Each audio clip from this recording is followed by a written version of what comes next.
Hello everyone, मैं गर्विता मिश्रा आपका welcome करती हूँ एग्जाम वॉरियर्स यूट्यूब चैनल पे। एंड इस वाले सेशन में हम डिस्कस करेंगे मोस्ट इम्पोर्टेंट क्वेश्चंस जो हमारे हिंदी के प्रीवियस ईयर एग्जाम में आए हुए क्वेश्चन हैं, जो आपके अपकमिंग एग्जाम में हेल्प करेंगे। इससे पहले हम लोग जो वर्णमाला डिस्कस कर रहे थे वो हमारा अलग सीरीज चलती रहेगी, और इसके साथ ही साथ आपको कुछ इंपॉर्टेंट क्वेश्चंस भी प्रोवाइड करा दिए जाएंगे, जिससे आपको एक आइडिया मिल जाए एग्जाम में क्वेश्चंस कैसे मिलते हैं।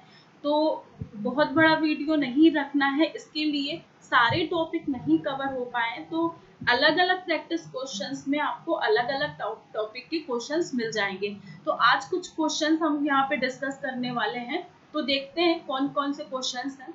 पहला क्वेश्चन है लड़का दौड़ता है, इस वाक्य में लड़का संज्ञा का उदाहरण है। तो बेटा पहला क्वेश्चन तो हो गया कि संज्ञा कितने प्रकार की होती है। तो आपने कहीं पढ़ा होगा संज्ञा 3 प्रकार की होती है, संज्ञा 5 प्रकार की होती है। तो रचना के आधार पर संज्ञा 3 प्रकार की होती है, इससे बहुत कंफ्यूजन होता है। तो वैसे जनरली संज्ञा के 5 प्रकार होते हैं, लेकिन वो क्वेश्चन नहीं आता है आपका एग्जाम में। होता है रचना के आधार पर संज्ञा कितने प्रकार की होती है, आप 3 लगाइएगा। वैसे मुख्यतः संज्ञा के 3 ही प्रकार होते हैं, तो वो पूरा जब हम संज्ञा पढ़ेंगे तब पढ़ेंगे कैसे संज्ञा के 3 प्रकार होते हैं, कौन दो उपभेद हैं, वो बाद में पढ़ेंगे। और यहाँ पहले हम यहाँ पे आ जाते हैं लड़का शब्द में क्या है। तो लड़का, कितने भी लड़के हो, 100 लड़के 50 लड़के, आप सबको क्या बोलोगे, लड़का बोलोगे ना। तो एक पूरी कम्युनिटी के बारे में बता रहे, पूरी जाति के बारे में बता रहे हैं, जाति को डिनोट कर रहे हैं। जितने भी लड़के हैं सबको आप लड़का बोल सकते हो, जातिवाचक संज्ञा हो जाएगी। लड़का शब्द में कौन सी संज्ञा है, जातिवाचक संज्ञा है। अगला क्वेश्चन है बेटा साधुओं का एक वचन क्या होगा। तो संस्कृत में कितने वचन होते हैं, संस्कृत में 3 वचन होते हैं, एक वचन, द्विवचन और बहुवचन। और हिंदी में कितने वचन होते हैं, तो हिंदी में 2 वचन होते हैं। और जहां पर ओ लगा हो, जहां पर आपका अकारांत, औकारांत, उकारांत, अच्छा ये चीजें रहने दो, बहुत ज्यादा लंबा वीडियो हो जाएगा, बाद में बता देते हैं। साधु का साधुओं हो जाएगा। लता का, जैसे मान लो लता आ गया, लता का आपका लताओं हो जाएगा। साधु का साधुओं हो जाएगा। वधु, वधु का आपका वधुओं हो जाएगा। इन सबके ओ से बनेंगे आपके, जिनके इन सबके बहुवचन, लता का लताओं, वधु का वधुओं, घर का घरों। ठीक है, लता हो गया, साधु हो गया, वधु हो गया, घर हो गया। ऐसे ही कोई भी एग्जांपल आए तो आप ओ लगा के इसका प्लूरल बना सकते हो। साधु का साधुओं हो जाएगा। अगला क्वेश्चन करते हैं,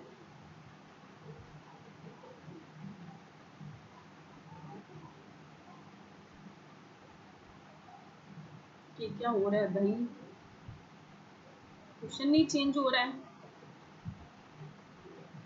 चेंज हो जाओ भाई। अगला क्वेश्चन करना है, शायद कमरे में कोई छिपा हुआ है, इस वाक्य में जो रेखांकित शब्द है इसमें कौन सा सर्वनाम है। सर्वनाम कितने प्रकार के होते हैं बेटा, सर्वनाम 6 प्रकार के होते हैं। सर्वनाम कितने प्रकार के होते हैं, सर्वनाम 6 प्रकार के होते हैं। ठीक है, तो 4 तो यही दिए हैं, अनिश्चयवाचक, संबंधवाचक, प्रश्नवाचक, निजवाचक, है ना। पुरुषवाचक सर्वनाम बहुत इंपॉर्टेंट है। तो टोटल आपके 6 सर्वनाम होते हैं। और कोई से अगर आपका शब्द बनता है या फिर कुछ लगा होता है, कुछ काम तो कर लिया करो, मतलब डेफिनिट काम नहीं बताया इन्होंने, इंडेफिनिट काम बताया, कुछ काम कर लिया करो, तो वो आपका कौन सा सर्वनाम होता है, वो आपका अनिश्चयवाचक सर्वनाम होता है। यह वह, यह लड़का, वह लड़का, वह किताब, ऐसे शब्द आ जाए तो यहाँ पे चीजों का निश्चयात्मक बोध होता है, निश्चयवाचक सर्वनाम हो जाएगा। ठीक है, निश्चय अनिश्चय आपको पता चल गया। पुरुषवाचक सर्वनाम 3 प्रकार का होता है, वो हम जब सर्वनाम पढ़ेंगे तब डिटेल में पढ़ेंगे।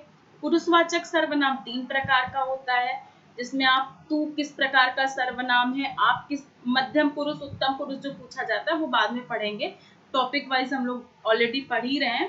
प्रश्नवाचक सर्वनाम में क्वेश्चन किया जाता है, और निजवाचक सर्वनाम में अपने बारे में बताया जाता है, जैसे मैं यह काम स्वयं ही कर लूंगा, मैं अपने आप घर चला जाऊंगा।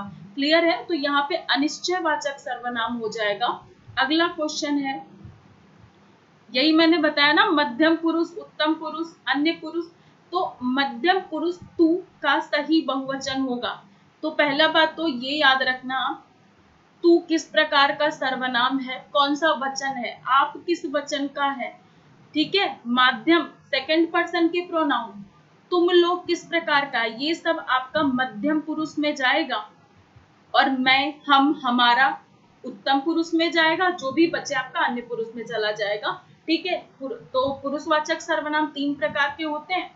अब आप देखो, तू है ना, तो तू को हम आप में तो कन्वर्ट करेंगे नहीं, तो तू का क्या हो जाएगा, तुम लोग हो जाएगा। ना तो तू का हम ये कर सकते हैं, ना तो तू का हम करेंगे, ना आप करेंगे, तू का तुम लोग हो जाएगा, राइट आंसर है। अगला क्वेश्चन है, कौन सा शब्द कमल का पर्यायवाची नहीं है, जलज, अम्बुज, मनसिज, पंकज। तो एक चीज ये याद रखना बेटा, अगर आप जल के पर्यायवाची में जा लगा दो, किसके पर्यायवाची हो जाते हैं, कमल के पर्यायवाची हो जाते हैं, राइट। अम्बु जल का होता है, जा लग गया, कमल का पर्यायवाची है। जल पानी का पर्यायवाची होता है, जा लग गया, कमल का पर्यायवाची है। पंक का मतलब होता है कीचड़, और जा का मतलब होता है उत्पन्न, कीचड़ में उत्पन्न हुआ अर्थात कमल। बचा कौन सा आपका, मनसिज बचा। और जो आपका इंपॉर्टेंट पर्यायवाची है मनसिज, किसका पर्यायवाची होता है, तो बेटा देख लो किसका पर्यायवाची होता है, आप बता दोगे खुद ही किसका पर्यायवाची होता है। मैं कुछ पर्यायवाची यहाँ पे लिखे दे रही हूँ। मदन किसका पर्यायवाची होता है, मार, अनंग, और कौन सा हो सकता है, हाँ मनोज सबसे इंपॉर्टेंट है। मदन, मार, अनंग, मनोज, मनसिज जो लिखा हुआ है, मनमथ, ये सारे इंपॉर्टेंट लिख रही हूं मैं पर्यायवाची। केतु, पुष्प धनवा, किसको कहते हैं पुष्प धनवा, पुष्प जिनका धनुष था और क्या था, शरीर नहीं था, क्या उसे बोलेंगे, चलो वो माइंड से नाम स्लिप हो रहा है, कोई बात नहीं। ये सारे आपके कामदेव के पर्यायवाची हैं। अनंग, सॉरी अनंग लिखा तो है मैंने, अंग नहीं है, अनंग। अगला क्वेश्चन करते हैं, मनसिज किसका पर्यायवाची है, कामदेव का। ईर्ष्या का पर्यायवाची नहीं है, मत्सर, डाह, जलन, रसाल। कौन सा ईर्ष्या का पर्यायवाची नहीं है, तो बेटा ये रसाल किसका पर्यायवाची है, सरल सा है। डाह माने भी ईर्ष्या होता है, मत्सर माने भी ईर्ष्या होता है, जलन माने भी ईर्ष्या होता है। रसाल आम का पर्यायवाची है, क्या रसाल आम का पर्यायवाची है। और कौन कौन से आम के पर्यायवाची होते हैं, एक तो आम्र होता है, सबसे इंपॉर्टेंट आम तो देख ही लो, है ना। जब यही नहीं पता होगा आम क्या होता है, ये तो मजाक था, आम तो नहीं पूछा जाएगा। रसाल होता है, इंपॉर्टेंट है। मनमथालय होता है, इंपॉर्टेंट है। किसका होता है मनमथालय, आम्र का पर्यायवाची होता है। ये इतना सुंदर सा क्यों लिख दिया भाई, सीधा सीधा लिखती हूँ, टेढ़ा टेढ़ा नहीं लिखना। मनमथालय,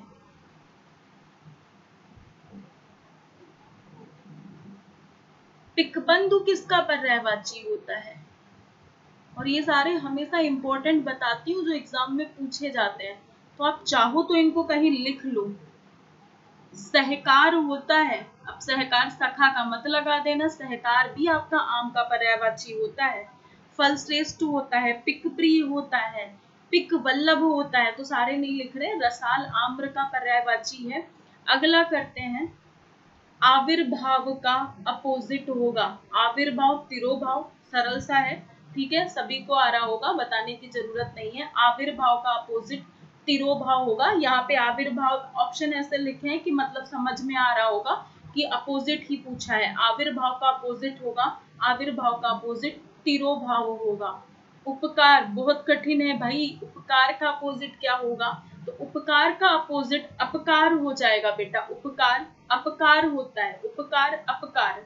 अगला क्वेश्चन करते हैं, प्रतिदिन में कौन सा समास है? ऑप्शन देख के लग रहा होगा बेटा यहाँ पे अलंकार तो पूछा नहीं होगा, समास ही पूछा होगा। प्रति प्लस दिन दो शब्दों से मिलकर बना है, और प्रति क्या होता है आपका? प्रति आपका अव्यय होता है। अव्यय का मतलब क्या होता है? जिसका व्यय ना कर सकते हो, जिसको बीच से तोड़ ना सकते हो। प्रति को हम सार्थक टुकड़ों में नहीं तोड़ सकते हैं, और प्रति आपका प्रति, यथा, भे, ये सारे आपके अव्यय हैं। समास में डिटेल में पढ़ेंगे। तो प्रतिदिन प्रथम पद अव्यय, अव्ययी भाव समास। समास कितने प्रकार के होते हैं? समास 6 प्रकार के होते हैं। मुख्यतः समास कितने प्रकार के होते हैं? मुख्यतः समास 4 प्रकार के होते हैं। डिटेल में हम बेटा बाद में पढ़ेंगे। एक बार अगर समास आपने इस क्लास से पढ़ लिया तो समास कभी नहीं भूलोगे, लेकिन ये सारी चीजें बाद में पढ़ेंगे, ठीक है। कौन किसका सब पार्ट है वो भी बाद में करते हैं। अगला क्वेश्चन है, सदा सच बोलना चाहिए। ज्यादा क्वेश्चन हो गए क्या? यह किस प्रकार का वाक्य भेद है? संदेहवाचक, इच्छावाचक। तो बेटा पहले तो ये जान लो, ये अर्थ के आधार पर वाक्यों के प्रकार लिखे हैं। अर्थ के आधार पर वाक्य कितने प्रकार के होते हैं, और दूसरा आपका होता है रचना के आधार पर वाक्य कितने प्रकार के होते हैं। आ से अर्थ, आ से आठ। रचना के आधार पर कितने प्रकार के होते हैं? रचना के आधार पर 3 प्रकार के होते हैं। सरल वाक्य, दूसरा आपका संयुक्त वाक्य, तीसरा मिश्र वाक्य। तो सदा सच बोलिए, ये आपकी मेरी इच्छा है कि मैंने आपसे बोला कि आप सदा सच बोलो, ना मैंने संदेह किया, ना आज्ञा दी, ना संकेत दिया। मेरी इच्छा है कि आप सदा सच बोलो, इच्छावाचक वाक्य हो जाएगा। अगला क्वेश्चन है, निम्नलिखित वाक्यों में कौन सा मिश्र वाक्य है? परिश्रमी छात्र अवश्य सफल होंगे। क्या कभी परिश्रम के बिना भी छात्र परीक्षा में सफल हुए हैं? हाँ, शायद नकल करके हो सकते हैं ना। उसने परिश्रम किया और इसलिए परीक्षा में सफल हो गया। तो बेटा लेकिन, किंतु, परंतु, इसलिए, और ये सारे आपके संयुक्त वाक्य में जाएंगे। जो छात्र परिश्रम करेंगे उन्हें अवश्य सफलता मिलेगी। तो अभी ये किसके आधार पर वाक्य के प्रकार बताए थे? ये रचना के आधार पर वाक्यों के प्रकार हैं। कितने प्रकार के होते हैं? 3 प्रकार के होते हैं। और यहाँ पे इन्होंने मिश्र वाक्य पूछा था, तो जहां पे एक आपका 2 सेंटेंस होते हैं और जो दूसरा वाला सेंटेंस होता है वो पहले वाले सेंटेंस पे डिपेंडेंट होता है, पूरी तरीके से आपका आश्रित होता है। किस पे? पहले वाले पे। एक आपका स्वतंत्र वाक्य होता है, ठीक है, और दूसरा आश्रित उपवाक्य होता है। तो सफल कौन होगा बेटा? सफलता किसको मिलेगी? किस पर आश्रित है? जो परिश्रम करेगा, सफलता सिर्फ उन्हीं को मिलेगी। तो ये आपका आश्रित उपवाक्य था, ये आपका मिश्र वाक्य का उदाहरण है। अगला क्वेश्चन करते हैं बेटा, जहां लोगों का मिलन हो, मेला, भीड़, सम्मेलन, सम्मिलन, इसके लिए आप क्या फिल करोगे? तो जहां लोगों का मिलन हो तो एक ही वर्ड आ सकता है, मेला। मेला में अक्सर भूले बिसरे मिल जाते हैं, लेकिन मेला और भीड़ मत लगाना। सम्मेलन इसे कहते हैं, जहां पर भूले बिसरे मिल जाते हो उसको सम्मेलन कहा जाता है। अगला क्वेश्चन है, लब्ध कीर्ति शब्द को स्पष्ट करने वाला वाक्य। जिसकी कीर्ति का लाभ हो, जो प्रसिद्ध हो, जिससे सहज यश प्राप्त हो, जो ख्याति अर्जित कर रहा हो। तो लब्ध कीर्ति, जो ख्याति अर्जित कर रहा हो, जो कीर्ति का लाभ हो। खुद ही देख लो, लब्ध प्रीति का मतलब क्या हो सकता है? वह व्यक्ति जिसने ख्याति अर्जित कर ली हो उसको लब्ध प्रीति कहते हैं बेटा। तो यहाँ पर ऑप्शन कौन सा आपका हो जाएगा? डी वाला आंसर। जिसने ख्याति अर्जित कर ली हो या जो ख्याति अर्जित कर रहा हो उसको लब्ध प्रीति कहते हैं। अगला क्वेश्चन है, क्वेश्चन इतने ज्यादा कैसे हो गए? मैंने सोचा था थोड़ी देर में हो जाएंगे, वीडियो लंबा हो जाता फिर आप लोग बोर हो जाते हो ना।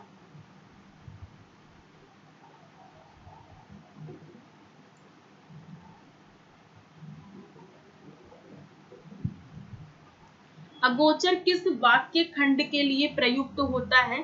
तो अगोचर जो इंद्रियों द्वारा ना जाना जा सके, जो कल्पना से परे हो, कल्पनातीत होता है, जिसकी आशा ना की गई हो, आशातीत होता है, जिसके पार देखा ना जा सके, अपारदर्शी होता है। अगोचर जो इंद्रियों द्वारा जाना ना जा सके, उसके लिए एक शब्द आएगा अगोचर। जो इंद्रियों द्वारा जाना ना जा सके उसको अगोचर कहेंगे। अगला क्वेश्चन है,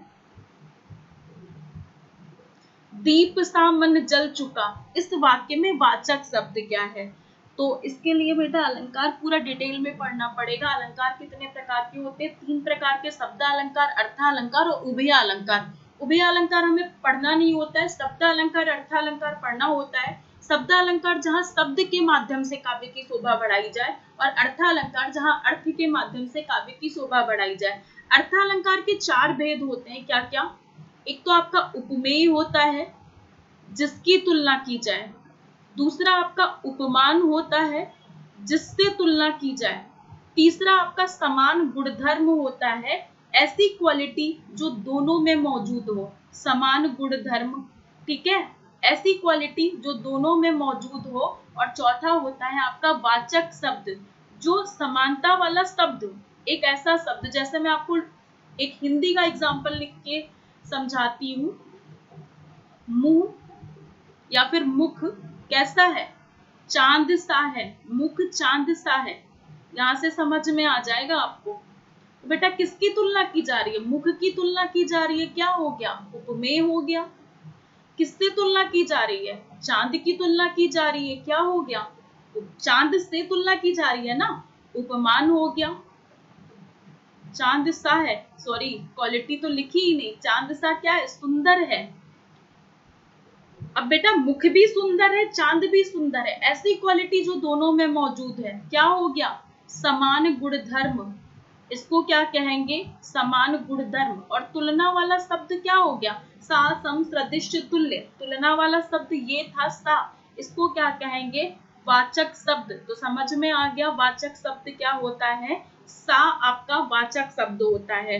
तो लास्ट में बोल रही हूँ, अगर आपको वीडियो अच्छा लगा हो तो इसको शेयर जरूर कर दीजिएगा, सब्सक्राइब कर लीजिएगा एग्जाम वॉरियर्स को, एंड लाइक कर दीजिएगा। वीडियो कैसा लगा कमेंट के थ्रू बताइएगा। अगर वीडियो अच्छा लगता है तो सब्सक्राइब कर लीजिएगा, और ऐसे ही हम कंटिन्यू स्टडी करते रहेंगे, और जब तक कि आपका एग्जाम आएगा हम कंप्लीट हिंदी कर लेंगे। हिंदी एक बार कंप्लीट हो जाए फिर और भी सब्जेक्ट स्टार्ट करते हैं, लाइक आपका जीएस, पॉलिटी स्टार्ट करते हैं, हिस्ट्री, ज्योग्राफी ये हो गया, करंट अफेयर हो गया, और मैथ का भी आपको अलग से टीचर दिया जाएगा। बट उसके लिए यही है, आप जल्दी से सब्सक्राइब कर लीजिए और एक अच्छी सी ऑडियंस इकट्ठा हो जाए उसके लिए। तो मिलते हैं नेक्स्ट लेसन में, तब तक के लिए थैंक यू गाइस।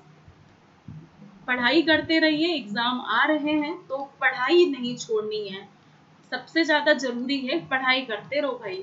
बराबर वैकेंसी आ रही है, फिर से वैकेंसी आई है, किसमें आई है तो वो आपको नेक्स्ट वीडियो में अपडेट दे दूंगी कि कौन सी नई वैकेंसी आई है।